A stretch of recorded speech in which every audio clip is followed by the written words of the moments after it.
সরকারের তত্ত্বাবধায়ক এই উপদেষ্টাকে আমরা আহ্বান জানাবো, বাংলাদেশের 20 কোটি জনগণ থেকে যারা ফিলিস্তিনে যেতে চায় যুদ্ধের জন্য তাদেরকে তৈরি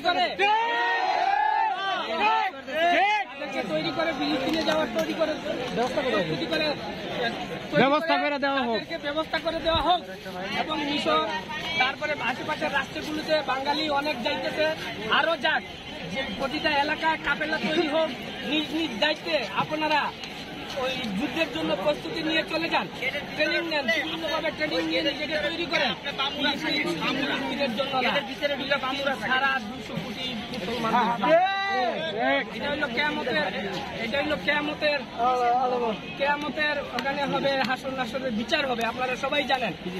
এই ফিলিস্তিনের মাটি পবিত্র মাটি, এই পবিত্র মাটিতে যারাই আশ্রয় নেবে তারাই কাল কেয়ামতের দিন বেহেশতে বিনা হিসেবে চলে যাবে। আমরা সবাই নিজের থেকে প্রস্তুতি নেই এবং যুদ্ধের জন্য ঝাঁপিয়ে পড়ি। ভাই যেটা বলছে ফিলিস্তিনের পাশে কেমনে দাঁড়াবেন, আমরা এইভাবেই দাঁড়াবো, একে একে অন্য প্রতিবাদ করবো। ভারত যদি অস্ত্র দিয়ে, ভারত যদি তার সেনাবাহিনী পাঠায়া ইসরায়েলের পক্ষ নিয়ে যদি যুদ্ধ করতে পারে, আমরা কেন মুসলমানেরা পারবো না?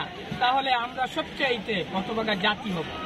কিয়ামতের দিন আমরা কি জবাব দেবো আল্লাহর কাছে, যে তুমি যে আমাকে পাঠিয়েছো মুসলমান হিসেবে বানায়া, আমি যে দিন ইসলাম এত ইবাদত করলাম, হজ যাকাত রোজা রাখলাম, এটার কোনো ফলই থাকবে না। এখনই সময় আইছে যুদ্ধে যাওয়ার জন্য, এখনই সময় আছে, প্রস্তুতি প্রেক্ষাপট তৈরি হইতেছে। আমি আহ্বান জানাবো সারা বাংলাদেশের 18 কোটি মুসলমানদেরকে, আপনারা নিজেরা প্রস্তুতি নেন এবং প্রতিটা ঘর থেকে একজন করে সৈনিক তৈরি করে ফিলিস্তিনে পাঠানোর ব্যবস্থা করেন। ইনশাআল্লাহ আমরা যাইতে সারা মনে করেন ইসরায়েলে কত লোক আছে? 1 কোটি।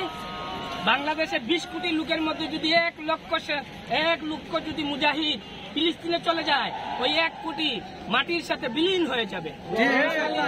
সাহসী, এরা যুদ্ধ করতে জানে, এরা পিছু পা হতে জানে না, পিছন দিকে যাইতে জানে না, ওরা সামনে আগে যাইতে জানে।